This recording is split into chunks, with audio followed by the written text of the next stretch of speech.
We need to talk about this billion-dollar threatened lawsuit between the Trumps and the Bidens, especially because the Trump-Epstein scandal is at the center of it. Because what we're seeing today is connected to an interview that the former president's son, Hunter Biden, did a few weeks ago with journalist Andrew Callahan. Right, and Andrew runs Channel 5 on YouTube. Some people also may know him as the all gas, no brakes guy. Right, and in their interview, they get into the Epstein scandal, and you have Hunter saying this. According to his biographer, is that Jeffrey Epstein introduced Melania. That's how Melania and the First Lady and the president met. Really? Yeah. Epstein made the intro. Yeah, according to Michael Wolff. But then, on the other side, you have the Trumps maintaining that they weren't introduced by Epstein, but rather by a modeling agent at a New York Fashion Week party in 1998. So apparently they saw that clip and they decided to pursue legal action, with Melania's lawyer reportedly sending a letter to Hunter and Callahan demanding that they take the video down and that Hunter apologize, calling the Epstein claim there false, defamatory, disparaging, inflammatory, malicious, and extremely salacious. And adding that, quote, the video has since been republished by various media outlets, journalists, and political commentators with millions of social media followers that have disseminated the false and defamatory statements therein to tens of millions of people worldwide. Consequently, you have caused Mrs. Trump to suffer overwhelming financial and reputational harm. Enough harm, in fact, to warrant as much as $1 billion in damages, according to Melania's lawyer. And you even had Donald Trump himself chiming in, telling Fox News, I've done pretty well on these lawsuits lately, and I said, go forward. Jeffrey Epstein has nothing to do with Melania and I introducing, but they do that, they make up stories. Now that said, as far as do they actually have a case here? Well, right now you're seeing many legal experts saying they're going to have a hard time proving defamation here, not only because Melania is already such a public figure, but also because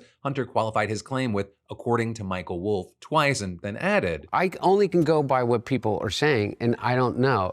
Is the thing that is like I'm loath to do is like but feed into another goddamn conspiracy theory. I think it's an important story, but I think it's an important story because of the victim. But you have Melania's attorney claiming that Wolff is a, quote, serial fabulist, essentially a fable creator, a chronic liar. And actually, when they sent a cease and desist letter to the Daily Beast for publishing his comments about Melania, the outlet retracted the article and apologized last week. So you had the attorney arguing that the timing suggests malice on Hunter's part, and adding, given your vast history of trading on the names of others, including your surname, for your personal benefit, it is obvious that you publish these false and defamatory statements about Mrs. Trump to draw attention to yourself. And so with that, there was this question of, well, what are Callahan and to a greater extent, what is Hunter Biden going to do? Well, today we got the answer. So now we're here maybe to give you the platform to apologize to the First Lady for your statements that you made about her possible connection to Jeffrey Epstein.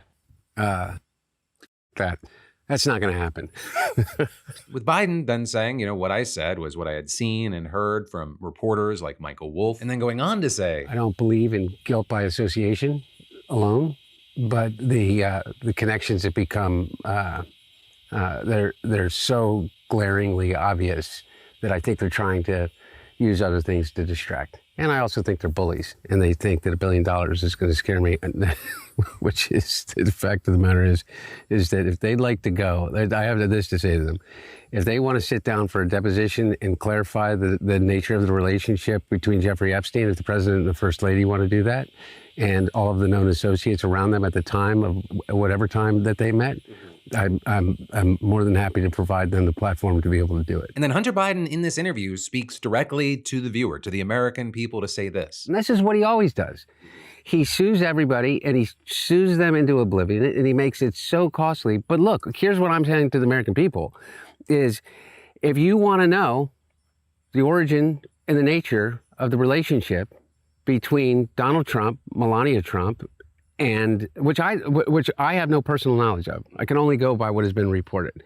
But if you want to know that nature, then let's all go figure it out together. Of the connection to them. I'll be the point of the tip of the spear for you. Right, and all of that is Callahan and Channel 5 don't appear to be backing down as well. And then actually, since we're talking about attempted Trump crackdowns, we should talk about how it's only been a few days since Donald Trump launched his takeover of DC, and now he already wants to extend federal control of the city and make it more permanent. Right, because as we talked about on Monday, the president announced that he was officially declaring a public emergency in DC over what he claimed were surging crime rates. Despite, of course, even official data showing that overall crime is actually falling in the city and violent crimes have hit a 30-year low. And while arguably he could have said, any decent amount of crime, that's too much crime, he ended up just dismissing the real data as fake. And that, as you had experts and DC officials widely saying, that the claims and the figures that he pushed to justify his actions were cherry-picked, misleading, or just outright false. But again, despite that, Trump invoked the District of Columbia Home Rule Act, which allows the president to temporarily take federal control of the D.C. police force during a declared public safety emergency, with Trump also sending 500 federal law enforcement officers from numerous agencies to the streets of D.C. and mobilizing 800 National Guard members. But here is one of the key things. The Home Rule only allows Trump to take control of the D.C. police force for a maximum of 30 days. Anything beyond that requires congressional approval. And connected to that, during an event yesterday, you had Trump being asked if he was planning to seek that authorization from Congress, to which he responded, "And we think the Democrats will not do anything to stop crime, but we think the Republicans will do it almost unanimously. So we're going to need a crime bill that we're going to be putting in, and it's going to pertain initially to D.C. We're going to use it as a very positive example. And we're going to be asking for extensions on that, long-term extensions, because you can't have 30 days. 30 days that's by the time you do it.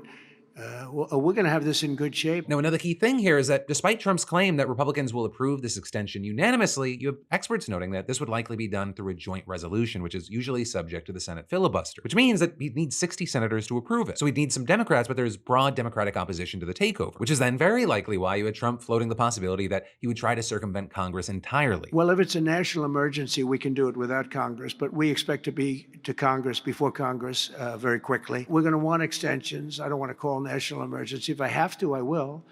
But I think the Republicans in Congress will approve this pretty much unanimously. Right, and all of this, it comes as Trump administration officials have announced the deployment of more National Guard troops in D.C. Because while Trump has mobilized 800 troops, they're not all being sent in at once, with just a limited number trickling into the Capitol on Tuesday. And so yesterday, you saw an Army spokesperson saying that within the next few days, the D.C. National Guard will build up to sending out 100 to 200 soldiers at any given time. And one of the key things here is that the National Guard troops are mostly intended to support federal law enforcement officials and help keep the peace. Right, they actually aren't able to make arrests because the Constitution strictly limits the use of the military for civilian law enforcement. But of course, the National Guard, it's just one part of the equation. It still is a very big deal, and it certainly contributes to the overall police state vibe, but it's the local police and the federal enforcement officers who actually have the real power to achieve Trump's goal of making D.C. essentially crime-free. Those were his words. And as far as how that's going so far, you had Trump officials saying that a federal task force that includes some local officers made 23 arrests on Monday evening, and 43 others were arrested on Tuesday. And since then, it's been widely reported that as of Wednesday, the total number of arrests had reached just over 100. But you had a White House official telling Fox News that the actual number was 103. But also, very notably, statistics from the DC Metropolitan Police show that in the first 10 days of August 2024, the department made 635 arrests, or on average around 63 per day. And so while Trump's DC takeover is still in its early stages, the number of arrests actually made since it kicked off is dramatically lower than before. But it's not because there were way more crimes last August. The stats show that it's virtually the same as this August, which is then why you have many people speculating that Trump's DC takeover is not actually going to dramatically increase arrests and reduce crime, because there's just not that much more the feds can actually do, especially because there are concerns about how serious the crimes are that people are being arrested for, right? Because while we don't have a breakdown of the arrests yet, and who knows if we ever will, one that has gotten a lot of attention is a man who's now facing felony assault charges for throwing a Subway sandwich at a federal law enforcement officer. And according to reports, the sandwich throwing took place on Sunday night just before Trump announced the public emergency, but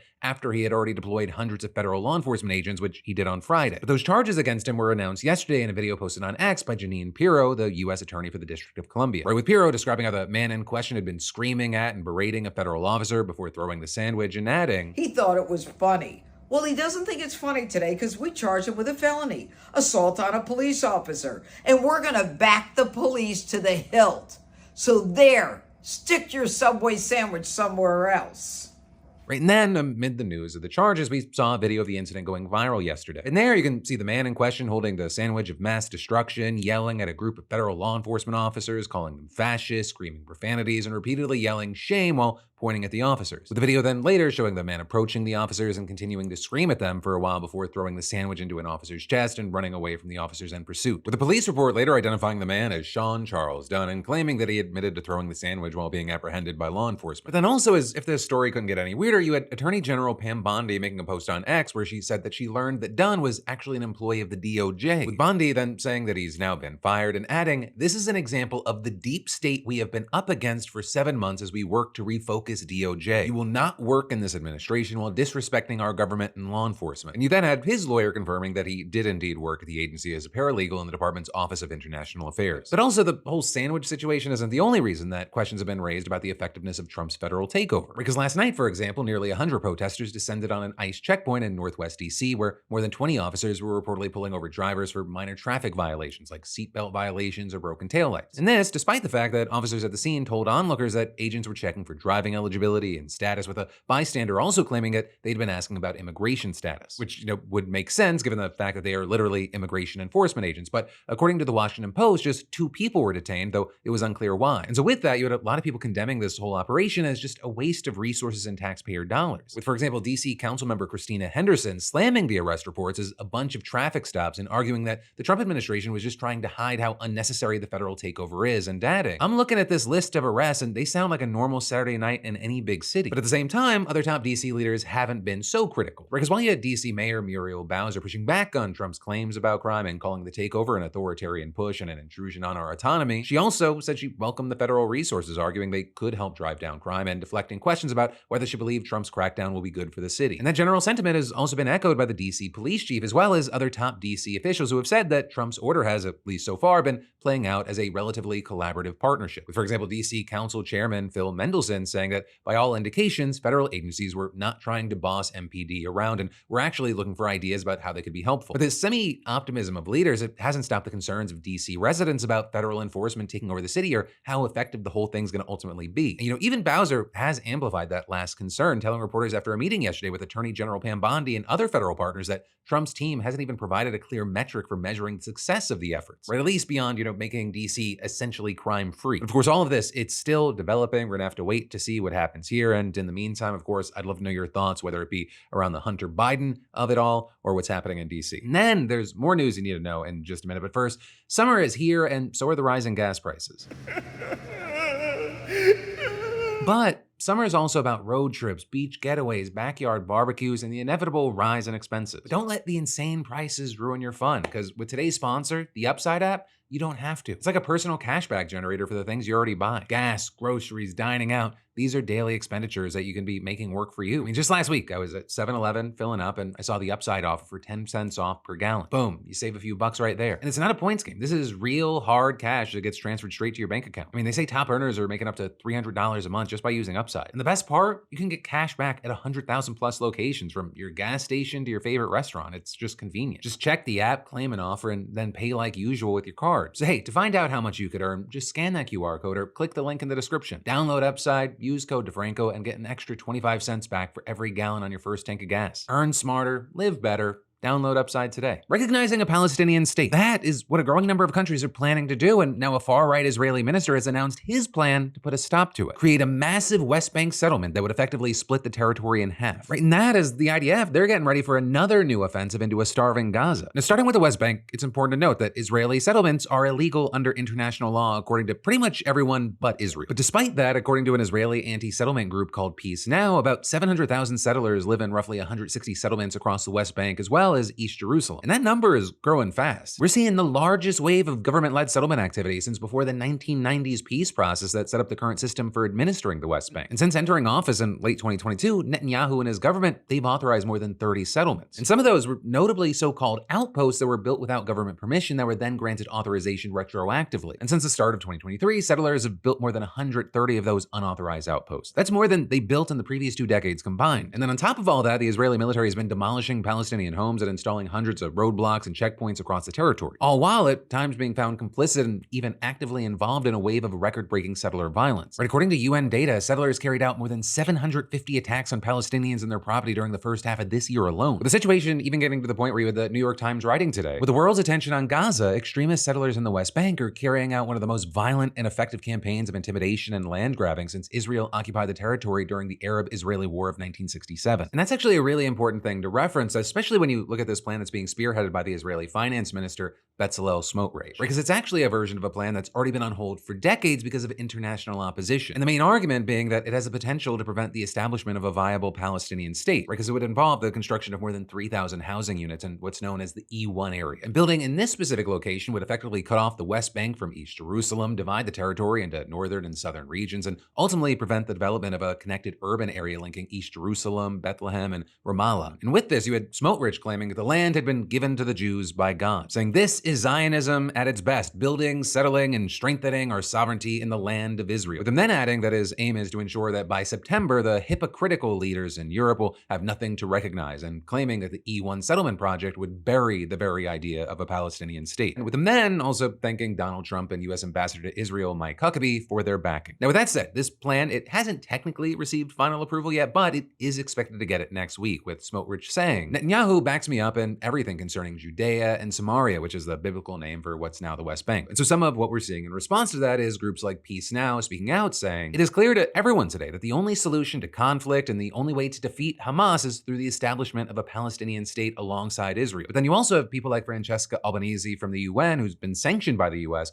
coming out and saying that recognizing a Palestinian state should not distract from taking other action to stop mass death and starvation in Gaza. A place, of course, where she, other experts, and leading Israeli human rights organizations have said that Israel is committing a genocide against the Palestinian population. And with all that, you had her repeating her call for an embargo on all arms sales to Israel and an end to trade agreements, and also demanding accountability for alleged war crimes and crimes against humanity, as well as pushing for the complete Israeli withdrawal from occupied territory by a September 17th deadline set by the UN General Assembly. A deadline that is very unlikely to actually be met, especially as you had last week the Israeli government approving a plan to expand the war by taking control of Gaza City, a plan that went against the recommendations of the Israeli military. Though, of course, it also hasn't stopped the military from approving a new framework for what it called aggressive Israeli ground incursions in Gaza City, even as it's already stepped up its bombing of the territory in preparation, with the same things like a targeted strike near a hospital earlier this week, killing 6 journalists, including 4 Al Jazeera staff correspondents. Deaths that brought the total number of journalists killed since October 7, 2023 to 192, according to the Committee to Protect Journalists. Though that also as journalists have been detained and have claimed to face beatings, humiliation, and hunger, which